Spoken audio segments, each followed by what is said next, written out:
వేణుగోపాల్ పస్తులుండకూడదు. ఆయనకి భోజనం పెట్టాలి. అందుకు నాకు ఉద్యోగం కావాలి. ఇటువంటి పరిస్థితుల్లోనా? ప్రసవించడానికి టైం ఉంది కదా. డెలివరీకి ముందు రోజు వరకు పనులకెళ్లే వాళ్ళు ఉన్నారు. పనిచేసే చోటే ప్రసవించిన ఆడవాళ్ళు ఉన్నారు. నాకు ఉద్యోగం కావాలి. నా వల్ల చేయగలిగిన ఒక ఉద్యోగం. ఆ దేవుడు ఏదో ఒక దారి ఖచ్చితంగా చూపిస్తాడు తల్లి. దేవుడు చూపించిన దారి పస్తులు. ఇంకా దేవుడి కోసం కాచుకొని ఉండలేం. బలా బలా తినడానికి ఏదైనా తీసుకురావే. ఎక్కడున్నావే? వాడికి భయమమ్మా, నువ్వు కూడా ఎక్కడ వదిలి వెళ్ళిపోతావానని. కాని అది అస్సలు ఒప్పుకోడు వాడు. బాలా బాలా వెళ్ళమ్మా.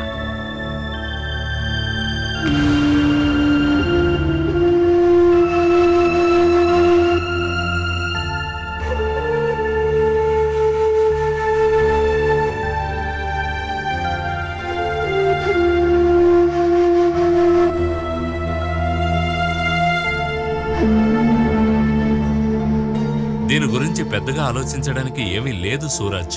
స్వదేశీని ఒక కోఆపరేటివ్ సొసైటీగా మార్చడానికి ఆనంద్కి ఎటువంటి అభ్యంతరం లేదు. కానీ దాన్ని నడిపే బాధ్యతను ఎవరైనా తీసుకోవాలన్నారు. 200 మందికి ఉద్యోగం పోతుందన్న విషయం తెలిసి నేను ఈ విధంగా నిర్ణయం తీసుకోవడం జరిగింది. కార్మికుల్లో ఎవరికో ఒకరికి ఆ బాధ్యత మీరివ్వడం మంచిది.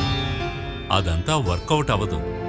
నిన్నటి వరకు కలిసి పనిచేసిన ఒక వ్యక్తి తన మీద ఆధిపత్యం చెలాయిస్తుంటే ఎవరూ సహించరు. లేదా వాళ్ళిద్దరి మధ్య ఒక వ్యక్తిని అపాయింట్ చేస్తే వేరే సమస్యలు వచ్చే ప్రాబ్లం ఉంది. మరైతే మీకు నచ్చిన ఒక వ్యక్తిని ఎంచుకోండి. అలా నాకు నచ్చిన వ్యక్తే చమేలి. నేనక్కడ పనిచేస్తున్న వారితో మాట్లాడాను. ఇలాంటి వ్యాపారం మొదలుపెట్టడానికి కారణమైన చమేలి ఈ బాధ్యతను తీసుకుంటే చాలా బాగుంటుందనేది వాళ్ళ అభిప్రాయం. నా మాటల్లో నీకు నమ్మకం లేకపోతే నువ్వు ఒకసారి వచ్చి చూడు. పనివాళ్లతో నువ్వే డైరెక్ట్గా మాట్లాడు, అప్పుడు తెలుస్తుందిగా. మిమ్మల్ని నమ్మకూడదని కాదు, కానీ అటువంటి బాధ్యతాయుతమైన పనిచేసే స్థితిలో తనిప్పుడు లేదనుకుంటాను. శేఖర్ మావయ్య, ఆయన చెప్పేదే కరెక్ట్ అనిపిస్తోంది. ఎలాగైనా అక్కడున్న పనులు 2-3 నెలలే చూసుకోగలనిపిస్తోంది. నువ్వన్నట్టు 2-3 నెలల్లో అక్కడ పరిస్థితిని చక్కదిద్దొచ్చు. అలా కాకుండా మిగతా వాళ్ళ చేతుల్లోకి వెళితే ఇది శాశ్వతంగా మనకి దూరం అవుతుంది. సూరజ్, నువ్వేమంటావోనన్న భయమే చమేలికి ఉంది. నువ్వు ఏ నిర్ణయం తీసుకుంటావో అది తను వింటుంది. ఇటువంటి విషయాల్లో బలవంతం చేయకూడదుగా. చమేలి దాన్ని చూసుకుంటుందని మీకు అనిపిస్తే నాకు అభ్యంతరం లేదు. ఇంకా కాస్త బెటర్ అయిన మనిషిని వెతికి చూడగలరేమో, కాస్త వెతికి చూడండి మావయ్య. నీకంటే బెటర్ అయిన మనిషి ఎవరూ లేరు. ఇలాంటి పరిస్థితుల్లో ప్రతిరోజు నువ్వు రావాల్సిన అవసరం లేదు. గార్మెంట్ యూనిట్లో ఒక సూపర్వైజర్ ఉన్నారు, ఆయనే అన్నీ చూసుకుంటారు. అందువల్ల నువ్వు రోజు వచ్చి కష్టపడాల్సిన పని లేదు. ఉదయం ఆఫీసుకు వస్తావు, ఆర్డర్స్ ఇంకా అకౌంట్స్ అన్నీ చూస్తావు. ఆ విధంగా నువ్వు నీకు తెలిసిన పనులు మాత్రం చేస్తావు.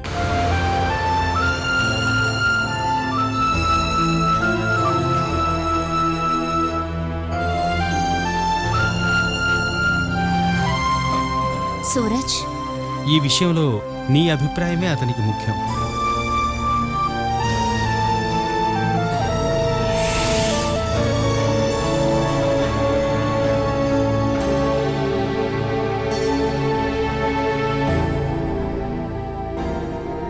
నేను నిన్నింకా బలవంతం పెట్టి నీ మనసు కష్టపెట్టదలుచుకోలేదు. ఈ విషయం గురించి మాట్లాడడానికి నేనిక్కడికి రాలేదు. దీని గురించి మనం మాట్లాడుకోనూ లేదు. ఇక ఈ విషయాన్ని ఇక్కడితో డ్రాప్ చేసేద్దాం. ఓకే, వద్దు, నేను నుంచోగలను. 200 మంది కార్మికుల తలరాత ఇకపై ఆ భగవంతుని చేతిలోనే ఉంది.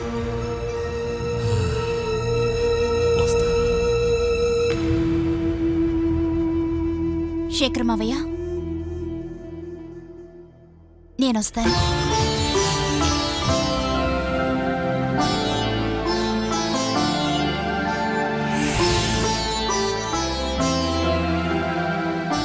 అయితే నువ్వు 1వ తేదీ నుంచి జాయిన్ అవ్వమ్మా. దానికి ముందు కంపెనీని కోఆపరేటివ్గా రిజిస్టర్ చేయాలి. కావాలంటే 1వ తేదీన నేనొచ్చి నిన్ను తీసుకువెళ్తాను.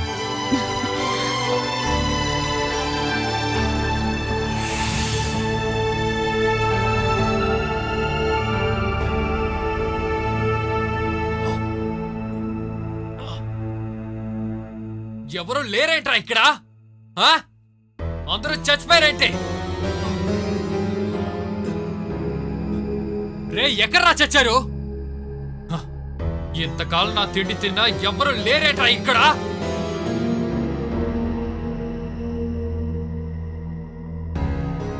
ఏంట్రా ఉన్నానా పోయినా చూడ్డానికి వచ్చావా? ఈ విధంగా అరుస్తూ ఉంటే నొప్పిలేమైనా మార్పు ఉంటుందా? ఎరా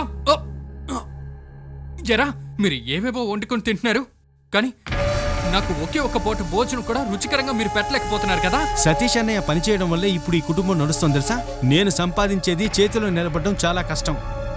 అంతేకాకుండా నిన్ను కూడా చూసుకోమంటే ఎలాగా? రే, ఒక నెల క్రితం వరకు కూడా మీ అన్ని ఖర్చులు నేనేరా చూసుకున్నాను. నాకొక సమస్య వచ్చినప్పుడు నన్ను చూసుకోవడానికి ఎవడూ లేడు. జరిగిపోయిన కాలం గురించి మాట్లాడి ఏంటి లాభం? నువ్వు చేసిన తెలివిలేని పని మేము చేయకూడదుగా. ఇదంతా నేను కట్టించిందిరా. కట్టింది నువ్వే కావచ్చు, కానీ ఏం చేయమంటావు? ఈ ఇల్లు చిట్ట చివరి కొడుకునైనా నా పేరు మీదే మన అమ్మ రాసేసింది.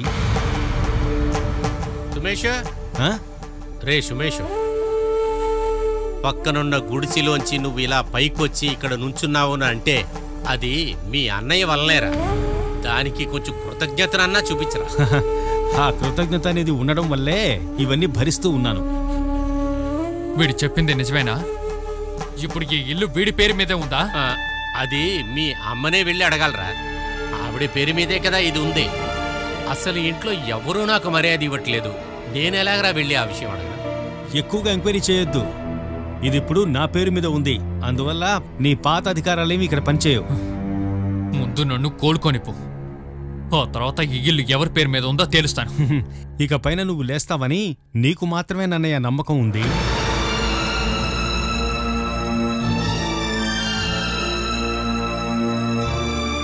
అలా ఉరిమి చూస్తూ ఉండకు. అదేనన్నయ్య నిజం. ఇక్కడ కూర్చొని అనవసరంగా వాగుతూ ఉన్నావనుకో అన్నం కూడా పెట్టరు తెలుసా. మర్యాదగా నోరు మూసుకొని ఉండు.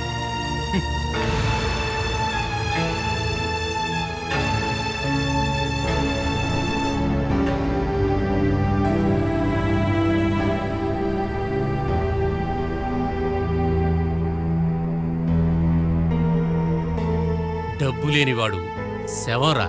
ఇటువంటి సామెతికే అర్థమేంటని నువ్వు ఎన్నిసార్లు నన్ను అడిగుంటావో నీకు తెలుసా? ఇప్పుడు నీకు అర్థమైందా? దానికి అర్థం ఇదే.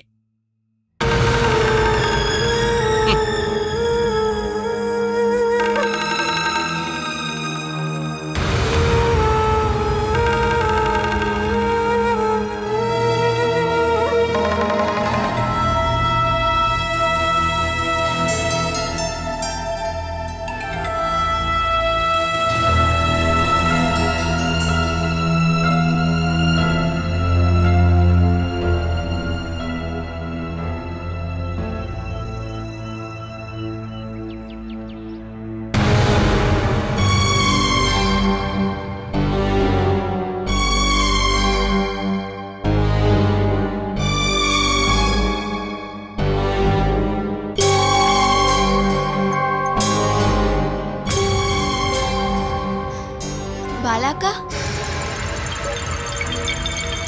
రండి వచ్చి భోంచేయండి. నాకొద్దా ఆశ. అనిలాక ఏమన్నా చెప్పారని చెప్పి మీరు భోజనం తినకుండా ఉంటారా? అనిలాక మనసులో ఉన్నదే చెప్పింది. మిగతా వాళ్ళు మొహం మీద కొట్టినట్టు చెప్పలేదు. మీ మీద ప్రేమ లేకుండా కాదక్కా, కానీ ఒంట్లో బాగున్నప్పుడు వేణుబావ ఇలా అరవటం అసలేం బాగోలేదు. అందుకని మనం ఆయన చంపేయగలమా? అలా చంపాలని ఎవరైనా అనుకుంటే చంపమను. ఆ అర్థంలో చెప్పలేదక్కా. నాకు అర్థమవుతుంది ఆశ. నువ్వు చిన్నప్పుడు తప్పులు చేస్తే నిన్ను తిట్టి సరిదిద్దే అవకాశం నాకుండేది.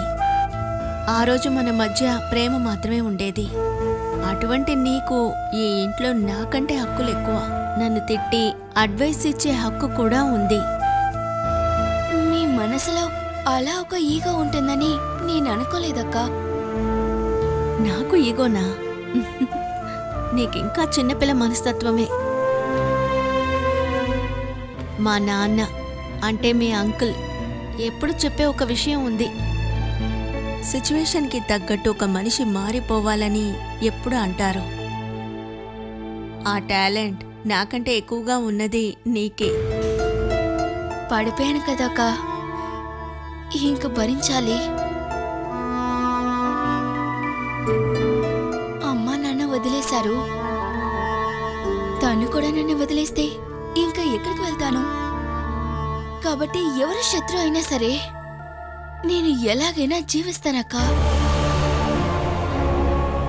వయసు వల్ల ఏంటో తెలియట్లేదు, ఎంత వద్దనుకున్నా ఏదో ఒక మగవాడు మనసులో వస్తున్నారు. ఆ క్షణంలో అతను దొంగ, లేకపోతే క్రిమినలా, లేకపోతే ఇంకొకరి భర్త అలా చూడలేదక్క. ఏదేమైనా ప్రేమకి కళ్ళు లేవుగా. అలా కళ్ళు మూసుకొని ప్రేమించాను సుమేష్ని. ఇక నేను విడిపోలేనక్క. నాకు సుమేష్ నాతోనే ఉండాలి.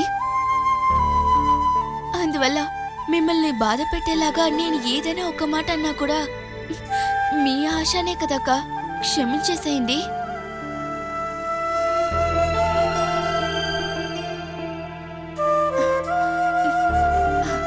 చాలా బాగా అక్క, రండి, మీరు భోజనం చేసి రెస్ట్ తీసుకోండి. ఈ ఇంట్లో వేణుగోపాల్కి లేని భోజనం నాకు వద్దు. నువ్వెందుకమ్మా ఇంత పట్టుదలగా ఉన్నావు? ఇక్కడ ఎవరైనా ఏదైనా చేస్తే ఇక్కడ ఉన్న వాళ్ళకి అందరికీ చేసినట్టే. అది వేణుగోపాల్ ఇంటి ఖర్చులు మొత్తం భరించినప్పుడు. ఆ సిస్టమ్ ఇప్పుడు మారిపోయిందిగా. ఉద్యోగం లేని వాళ్ళకి భోజనం ఇవ్వకూడదనేదే కొత్త చట్టం. అందువల్ల నాకు భోజనం వద్దు. బిడ్డ కోసమైనా నువ్వు కాస్త తినమ్మా. ఈ సమయంలో భోజనం చేయకుండా ఉండకూడదక్క, రండి తినండి. వెళ్ళమ్మా. వద్దు మావయ్య, నీళ్లు తాగైనా ఒకరోజు గడిపేయచ్చు. అమ్మ పరిస్థితి మిగతా వాళ్ళకంటే బిడ్డకి అర్థమవుతుందంటారు. అర్థమవుతుందిలేండి, ఇప్పుడే తెలుసుకుని పెరగనివ్వండి.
రేపే 1వ తారీఖు పొద్దున్న శేఖర్ మావయ్య వస్తానని చెప్పారు.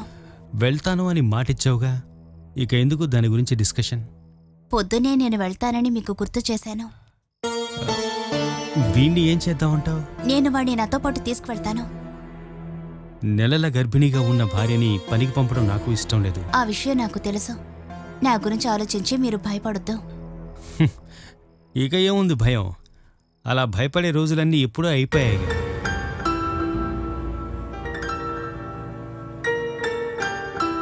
ఏదైతేనే ఇక నీకు బోర్ కొట్టదు. తర్వాత ఆరోగ్యం జాగ్రత్త.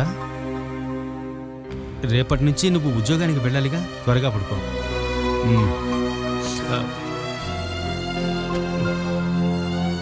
మీరెక్కడికి వెళ్తున్నారు? నేనక్కడ సోఫాలో పడుకుంటాను. మీరిక్కడే పడుకోవచ్చు కదా. ఎందుకు ఇక్కడ నలిగిపోతూ పడుకోవడం? పిల్లాడు బాగా పడుకొని మరేం పర్వాలేదు.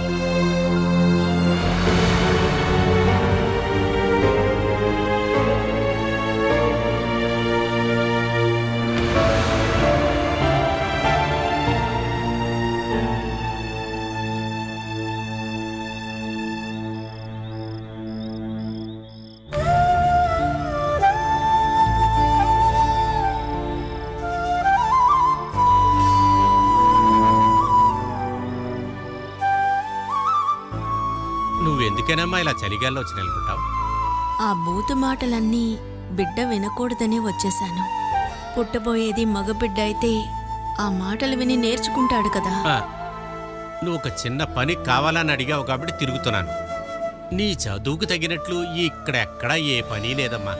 ఆకలి బాధ ఉన్నప్పుడు చదువు గురించి ఎందుకు? ఇక్కడ ప్లే స్కూల్లో ఒక వేకెన్సీ ఉందంట. అక్కడున్న టీచర్కి నేను విషయం చెప్పాను. దాని తర్వాత మెంబర్ను కూడా కలిశాను. నువ్వు ఇష్టపడితే వాళ్ళు తీసుకురమ్మన్నారు. ఏ పనైనా నేను చేస్తాను.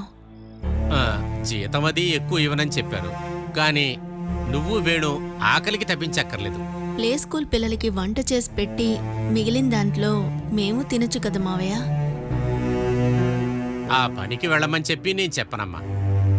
జగదాంబ కోడలు ప్లే స్కూల్లో హెల్పర్కి పనికి వెళుతుందని చెప్పి ఊరోళ్ళు అనకూడదుగా. మాట్లాడే ఎవ్వరూ ఒక పూట భోజనం కూడా పెట్టరు కదా మావయ్య. వాళ్ళకి ఉన్నది కాపాడుకోవాలని అనుకుంటారు. నాకీ ఉద్యోగం కావాలి. నువ్వు డిసైడ్ అయిపోతే రేపు నుంచి వెళ్ళొచ్చు. నేను వెళ్తాను. అమ్మా బాల, మిగతా వాళ్ల ముందు చేయి చాపాల్సిన పరిస్థితి వచ్చిందనే గాని లేకపోతే నిన్ను కడుపుతో ఉన్నామని తెలిసి కూడా పనికి పంపియంగా. మిగతా వాళ్ల దగ్గర చేయి చాచడం కంటే మంచిదే కదా ఉద్యోగం చేసుకుని పస్తులు ఉండకుండా ఉండడం. ఆకలితో వేణుగోపాల్ ఇకపై అరవకూడదు. నాకు అంతే చాలు.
ఎవరిని చూడడానికి వెళ్తున్నావేంటే?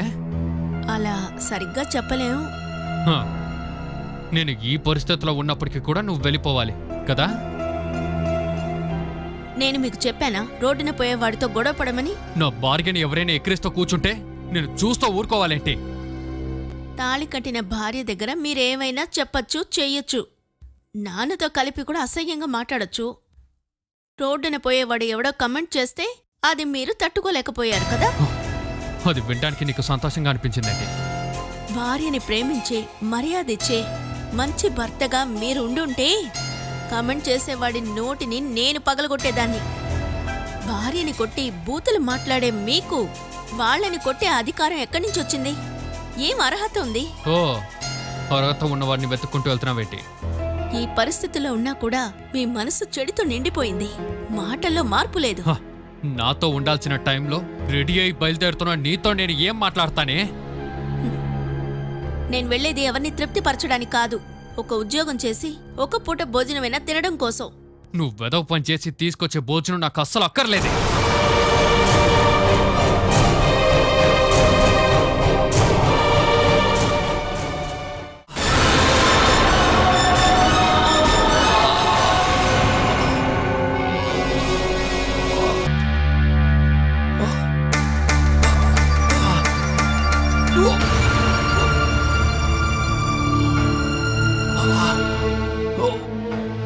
ఏమిటతే ఎలా చేశారు? ఈయన మనిషే కదా.